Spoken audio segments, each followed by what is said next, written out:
Je suis entré seul dans la salle de bal. L'odeur des roses et de la cire de bougie était épaisse dans l'air, mais tout ce que je pouvais ressentir était le poids de chaque œil qui prétendait ne pas regarder. L'hôtesse à l'entrée m'a offert le genre de sourire que l'on adresse à quelqu'un qui vient de rater la navette, chaleureux mais tardif. Derrière elle, la table Monroe brillait sous la lumière du lustre, déjà pleine. Ma sœur, Alyssa, se penchait vers son mari, riant. Quand elle m'a vu, son sourire s'est figé l'espace d'une seconde, puis elle a regardé à nouveau son téléphone. Le placeur m'a conduite au-delà des tables principales vers l'anneau extérieur, près de la sortie de secours et de la table des desserts. Table 14. Assis là, grande-tante June, qui n'avait pas entendu une phrase complète depuis 2011, le fils de ma cousine Leia, avec des AirPods coincés dans les deux oreilles et une chaise vide à côté d'un centre de table fané. Cette chaise était la mienne. Les invités seuls vont généralement ici, a dit le placeur, en gesticulant poliment. Plus de flexibilité. J'ai pris le siège, j'ai redressé ma robe gris anthracite. Je l'avais choisie avec soin, sobre, structurée, forte. Maintenant, j'avais l'impression d'être habillé pour une réunion à laquelle personne d'autre n'était venu. Alyssa a jeté un coup d'œil. Je l'ai surprise en train de chuchoter quelque chose à maman. Elles m'ont toutes les deux regardé, puis ont détourné les yeux, comme si elles s'attendaient à ce que j'amène quelqu'un ou espéraient que je ne me présente pas. Je n'ai pas demandé de personne supplémentaire. Je ne voulais pas m'asseoir à la table d'honneur ou faire de scène. Je pensais juste que peut-être cette fois je ne serais pas réduite à une note de bas de page silencieuse. Quand la musique a changé pour le lancer de bouquet, le DJ a appelé toutes les femmes célibataires. Un murmure de rire a parcouru la salle. Quelques invités m'ont regardé. Tante June a gloussé vaguement. Je suis restée assise. J'ai gardé mes mains sur mes genoux et mes yeux sur les bougies vacillantes. Et je me suis demandé, non pour la première fois, si quelqu'un ici remarquerait même si je n'étais jamais entré. En grandissant, j'étais la calme, pas la brillante. C'était Alyssa, avec ses couronnes de concours, ses récitals de danse et ses scores parfaits au SAT. Ni la rebelle non plus. C'était notre cousin, Dean, qui s'était fait prendre en train de fumer en 9e année et était en quelque sorte devenu un esprit créatif. J'étais juste là, à l'heure, en rang, utile. Ma mère disait que j'étais peu exigeante. Elle le pensait comme un compliment, je crois. Je m'occupais de mes devoirs, je rangeais sans qu'on me le demande. Quand Alyssa a eu une angine, j'ai cédé ma chambre pour qu'elle puisse se reposer loin du bruit. Quand papa a perdu son emploi pendant un certain temps, j'ai proposé de sauter le bal de fin d'année et la robe que nous ne pouvions pas nous permettre. Il n'a pas dit merci, il a juste hoché la tête comme si c'était attendu. J'ai appris tôt qu'être sage ne vous valait pas d'attention. Cela donnait simplement aux gens la permission de vous ignorer avec plus de confiance. Alyssa était toujours sous les projecteurs, et ça ne me dérangeait pas. Pas au début. J'ai applaudi à sa remise de diplôme, j'ai pris sa photo pour le théâtre universitaire, j'ai même veillé une nuit à éditer son CV pendant qu'elle pleurait une rupture. Tu es la seule à ne pas me faire sentir comme un échec, a-t-elle dit, reniflant dans un coussin. Drôle. Quelques années plus tard, elle a dit aux gens que je ne venais probablement pas souvent parce que j'étais trop occupée à être une femme de carrière en ville. J'avais pris un congé ce mois-là. J'étais au milieu d'une rupture qui m'avait laissé avec 2 tiroirs de vêtements et des sacs poubelles et un bail que je ne pouvais pas me permettre. Mais personne n'a demandé. Personne ne savait. Parce que je ne faisais pas de bruit. Je n'en avais jamais fait. Quand j'ai lancé ma première campagne nationale pour Luminor, le journal local a écrit une petite note. Ma mère l'a découpée et l'a rangée dans le tiroir de la cuisine à côté des coupons et des garanties périmées. Alyssa a eu une fête prénuptiale avec 40 invités et des flûtes à champagne personnalisées. J'ai eu une tasse sur laquelle était écrit A Girl Boss du bac de liquidation. Pourtant, je me suis présenté à sa fête de fiançailles, je l'ai aidé à choisir les centres de table, j'ai conduit 3 heures pour emmener ses chiens chez le vétérinaire la semaine où elle a eu le Covid. Puis, à Noël dernier, quand j'ai demandé si nous faisions quelque chose en famille, elle a envoyé un SMS, c'est un peu juste la famille proche cette année. Super petit comité. J'ai fixé le message pendant 1 minute entière. Je lui avais donné des coups de main, l'avais aidé à mentir à un ex, l'avais couverte quand elle ne pouvait pas payer son loyer. Mais quand ce fut son tour, la première à m'effacer discrètement fut celle que je pensais avoir toujours protégée. Le tintement des couverts et l'envol des violons signalèrent le début du dîner. Je coupais mon poulet avec une précision mécanique, essayant de ne pas penser à combien d'invités jetaient un coup d'œil à la table 14, puis détournaient les yeux, comme si j'étais une phrase inachevée dans une pièce pleine de conclusions. Puis les portes de la salle de bal s'ouvrirent à nouveau, non pas avec le glissement discret des retardataires, mais avec le genre de pause qui fait que la pièce retient son souffle. Un homme se tenait dans l'entrée, grand, posé, vêtu d'un costume bleu marine foncé qui lui allait comme s'il avait été fait pour lui. Ses yeux balayèrent la pièce une fois, rapidement, puis se fixèrent sur moi. Avant que je ne puisse réagir, il marchait vers ma table, traversant directement des groupes d'invités, des flûtes à champagne et des conversations surprises. Il ne s'arrêta pas, ne jeta pas de coup d'œil de côté. Il s'approcha de moi, se pencha et dit « Désolé d'être en retard, mon amour. » La circulation était affreuse. Puis il m'embrassa la joue. Ce n'était pas précipité. Ce n'était pas gênant. C'était le genre de baiser qui disait « C'est à nous ». Pas théâtral. Pas forcé. Juste en retard. Je suis restée figée, absolument, complètement confuse. Il m'a souri doucement, juste le coin de ses yeux plissés. « Si tu veux que j'arrête, dis-le-moi. » Je n'ai rien dit. Je n'ai pas bougé non plus. Il s'est tourné vers le placeur, qui nous regardait avec une fourchette en l'air. Il semble y avoir eu une erreur de placement. Je crois que je suis avec elle. Oui, bien sûr, marmonna le placeur, se levant brusquement. Et soudain, nous étions conduits vers la table principale, vers ma famille. J'ai entendu le halètement avant de voir l'expression sur le visage d'Alyssa. Son mari s'est penché vers elle, les sourcils levés. La bouche de ma mère s'est ouverte, puis s'est refermée. Ethan, car c'est le nom qu'il a chuchoté en marchant, a gardé une main légère sur le bas de mon dos. Juste assez pour me rassurer, pas assez pour me revendiquer. Nous avons été placés entre mon oncle et ma cousine Leia. Quelqu'un nous a tendu du vin. Je n'avais toujours pas dit un mot. Il s'est penché vers moi à nouveau, la voix basse. Tu avais l'air d'avoir besoin d'un nouveau départ. Je t'expliquerai plus tard. Laisse-toi faire, si tu veux. Je l'ai regardé. L'homme connaissait mon nom. En savait assez sur moi pour entrer dans une pièce comme s'il y appartenait à mes côtés. Savait chuchoter d'une manière qui ne revendiquait pas, mais offrait. Tout le monde regardait. Mais pour la première fois depuis des heures, je n'avais pas envie de disparaître. Après les toasts, le tintement des verres et quelques regards poliment confus, je me suis enfin tourné vers lui. Tu vas me dire qui tu es maintenant ? Il sourit. Tu ne te souviens pas de moi, n'est-ce pas ? J'ai incliné la tête. Devrais-je ? Ethan a fouillé dans sa poche et a sorti un carton de place plié. Mon nom y était écrit avec soin, de ma propre écriture. Tu l'as laissé il y a 5 ans. Salle de conférence d'hôtel, Chicago. Blouse verte. Séminaire de leadership en marketing. Tu as dit, si tu ne construis rien de réel, tu ne fais qu'ajouter du bruit. Ça m'est resté. Je fixai la carte. Elle venait d'une session de groupe dont je me souvenais à peine. J'avais dû y noter mon nom lors d'une séance de questions-réponses. Tu étais là. J'étais au fond. Je n'étais même pas dans ton groupe, mais je t'ai entendu parler. Il le dit comme quelqu'un qui décrit une chanson dont il ne savait pas qu'il avait besoin avant qu'elle ne commence à jouer. Tu travailles dans le marketing, ai-je demandé. Il secoua la tête. La finance. Mais ton discours m'a fait changer d'entreprise. J'ai quitté un endroit où tout était poli mais vide. J'ai recommencé. Une plus petite entreprise. Une vraie culture. De vraies personnes. Et aujourd'hui. Il jeta un coup d'œil à la table où Alyssa coupait son filet, les yeux dardant vers nous toutes les quelques minutes. Je t'ai vu assise seule. Tu avais l'air sur le point de disparaître. Alors je suis entré. Mon cœur battait plus fort que la musique. Pourquoi maintenant ? Demandai-je, plus doucement. Il me regarda, et non pas de la manière dont les gens vous regardent quand ils veulent quelque chose. Il ressemblait à quelqu'un qui attendait de dire quelque chose depuis longtemps et qui avait enfin trouvé l'occasion.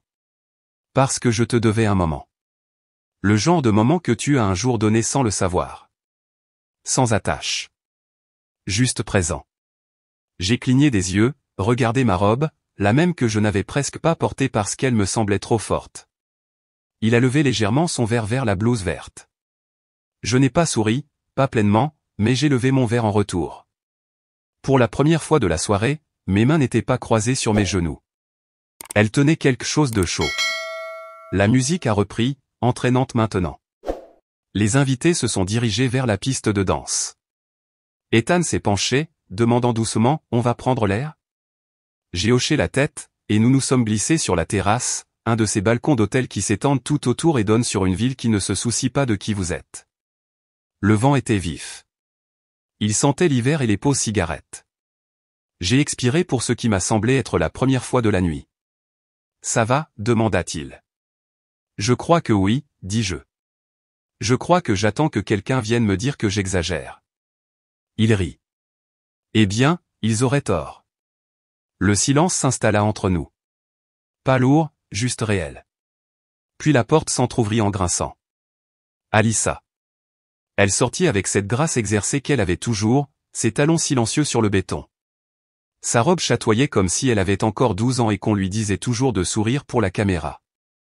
Je savais que quelque chose n'allait pas, dit-elle. Tu ne sors avec personne. Alors c'est qui, lui? Son ton n'était pas en colère. Il était irrité, comme si j'avais gâché son plan de table. C'est quelqu'un qui m'a vu, dis-je simplement. Ce n'est pas une réponse. Je ne répondis pas. Elle se tourna vers Ethan. Tu la connais même? Ou tu es juste là pour te faire remarquer? Ethan ne cligna pas des yeux. Je suis ici parce qu'elle méritait de ne pas être seule dans une pièce pleine de gens qui faisaient comme si elle n'existait pas. Alyssa ricana. Tu ne sais pas comment elle est. Il sourit poliment. J'en sais assez. Un instant passa. La porte s'ouvrit de nouveau. Maman. Ses yeux passèrent de moi à Alyssa, puis à Ethan. Elle ne dit pas bonjour, ne demanda pas pourquoi nous étions dehors. Elle dit simplement, tu n'avais pas besoin de faire une scène. C'est le jour d'Alyssa. C'est là que je l'ai ressenti, la même pression que j'avais ressentie toute ma vie pour me faire petite afin qu'elle puisse briller. J'ai hoché la tête lentement. Puis j'ai regardé Ethan. Merci d'être entré. Son front se plissa légèrement. Tu pars? Je partais, dis-je. Ça m'a juste pris du temps pour me lever. Je me suis tourné vers Alyssa. Ne t'inquiète pas, tu auras toujours tes projecteurs. Tu les as toujours. Puis vers maman. Tu peux arrêter de faire semblant que je t'ai surprise en existant. Je suis passé devant elle, de nouveau à l'intérieur, devant les draps blancs et les assiettes dorées, et le nom de famille gravé sur le menu du centre de table. De nouveau vers la table 14, où personne n'attendait mais où la chaise était encore chaude. J'étais à mi-chemin de l'emballage de mon sac de voyage à l'hôtel quand on frappa. J'ouvris la porte lentement. Alyssa se tenait là, chaussure à la main, mascara légèrement estompé, serrant une bouteille d'eau comme une offre de paix. Je ne veux pas me battre, dit-elle. Je voulais juste dire quelque chose. Je me suis écarté. Elle s'est assise sur le rebord du banc près de la fenêtre, les lumières de la ville éclairant le bord de ses bretelles. J'ai vu ton visage ce soir, dit-elle doucement, quand maman a dit que c'était mon jour. Elle a regardé ses mains. J'aimais être la préférée, l'adorer. Je pensais que ça voulait dire que j'avais gagné quelque chose. Mais il s'avère que cela signifie juste que tout le monde suppose que tu vas bien jusqu'à ce que tu te brises. Je n'ai rien dit. Elle rit, d'un rire cassant et bref. Il y a 3 mois, j'ai trouvé des messages sur le téléphone de Kevin. Il a dit que ce n'était rien, mais ça n'avait pas l'air de rien. Maman m'a dit de ne pas réagir de façon excessive. Papa a dit que le mariage est un travail. Alors j'ai souri de nouveau. Elle m'a regardé. Sais-tu combien de fois j'ai souri alors que je voulais disparaître? Cela m'arrêta, car je savais. Je savais exactement ce que l'on ressentait. Je t'ai effacé, dit-elle. Pas parce que je te détestais. Parce que tu me rappelais qu'il y avait une autre façon de vivre. Une qui ne nécessitait pas de maquillage de scène. Elle inspira. Je pensais que si je continuais à être celle qui brille, peut-être que personne ne demanderait ce qu'il y avait en dessous. Nous sommes restés assises là un long moment, ni sœurs ni ennemis ni personnages secondaires, juste 2 femmes élevées dans le même livre d'images, réalisant qu'aucune d'elles n'avait écrit l'intrigue. Je n'avais pas besoin que tu t'excuses, dis-je enfin. J'avais juste besoin que tu arrêtes de faire comme si je n'étais pas juste à côté de toi. Alyssa hocha la tête. Puis elle a fouillé dans son sac à main et m'a tendu quelque chose, une copie imprimée du menu du mariage, des noms gaufrés en feuille d'or son nom, le nom de Kevin, le nom de maman et papa et une petite note manuscrite dans le coin inférieur, tu n'as jamais été invisible. J'ai juste fait en sorte que tu restes dans l'ombre. J'ai plié le menu avec soin. Pas de larmes, pas de câlins, juste un silence partagé qui contenait plus de vérité que n'importe quel toast. Cette nuit-là, la salle de bal était silencieuse maintenant. La plupart des invités étaient montés à l'étage ou au bar.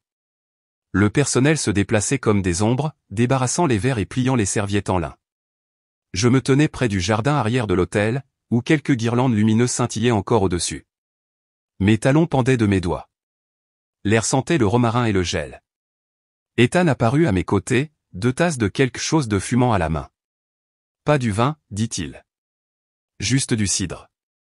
J'ai pensé que tu pourrais avoir besoin de quelque chose sans conséquence. Je le pris. Céramique chaude. Simple. Je ne suis pas sûr de ce que c'était ce soir, dis-je doucement. Moi non plus, répondit-il. Mais je ne suis pas venu pour être une histoire. Je suis venu parce qu'un jour, tu as levé les yeux pendant un panel plein de bruit et tu as dit quelque chose d'honnête. Ça m'est resté. J'ai pensé que je pourrais peut-être te rendre l'appareil. Il ne tendit pas la main, ne remplit pas le silence. Il sirota juste son cidre et regarda vers le jardin. Je ne suis pas quelqu'un que tu dois secourir, dis-je après une minute. Il se tourna. Son expression ne changea pas. Toujours aussi stable.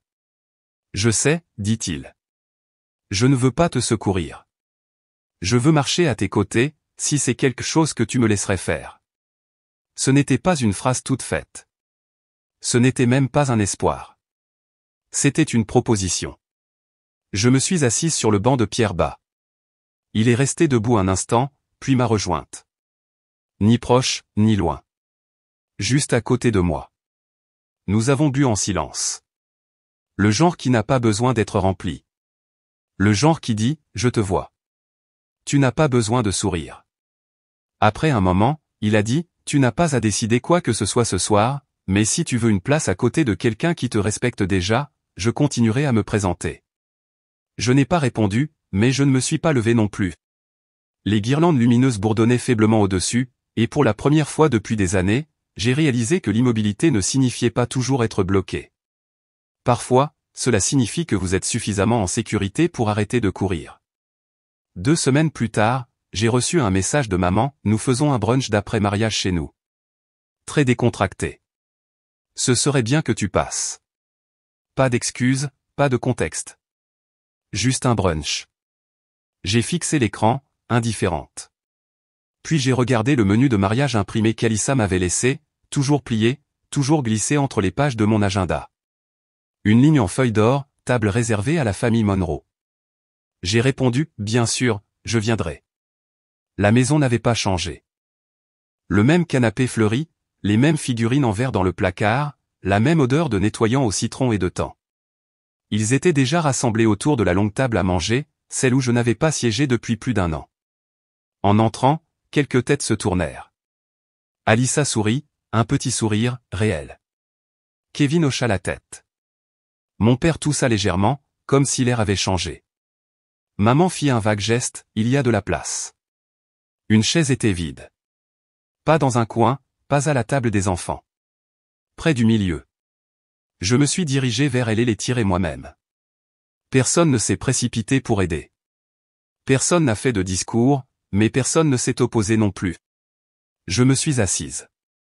La pièce n'a pas éclaté de joie. Elle n'a pas figé de honte.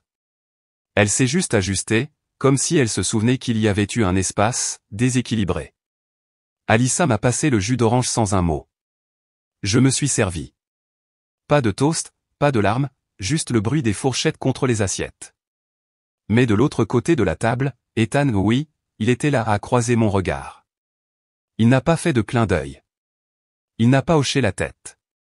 Il m'a juste regardé de la même manière que la première nuit, comme si je n'étais pas absente, comme si je n'étais pas une idée après coup, comme si j'appartenais.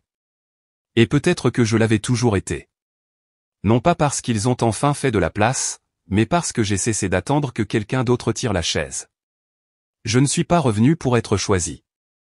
Je suis revenu pour qu'ils arrêtent de faire semblant que je n'avais jamais été là. Si vous avez déjà attendu que quelqu'un vous offre une place, vous n'êtes pas la seule.